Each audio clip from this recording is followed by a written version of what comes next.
Hi, let's talk about government purchasing and some of its exceptions. You guys know there's always an exception to the rule, but while there's strict guidance around government contracting and what a government contracting officer can purchase, there's also an exception, and that exception is called micro purchases. So micro purchases are certain non-contracting employees have the ability to make purchases directly as long as it stays below a certain threshold.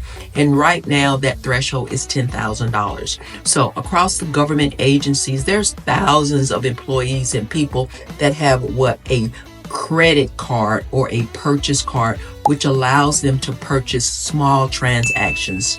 So for business owners like yourself, micro purchases offers a great way for you to get your foot in the door, because it also allows you to get a small contract while also building relationships. So it might be a small job like painting a wall or doing something, a small task that someone else may not want to do. But the important part about this, that take these types of opportunities to do exceptional work, and also it will allow you to have past performance with the government. A powerful step that can help overcome initial hesitations and open doors to bigger projects down the road.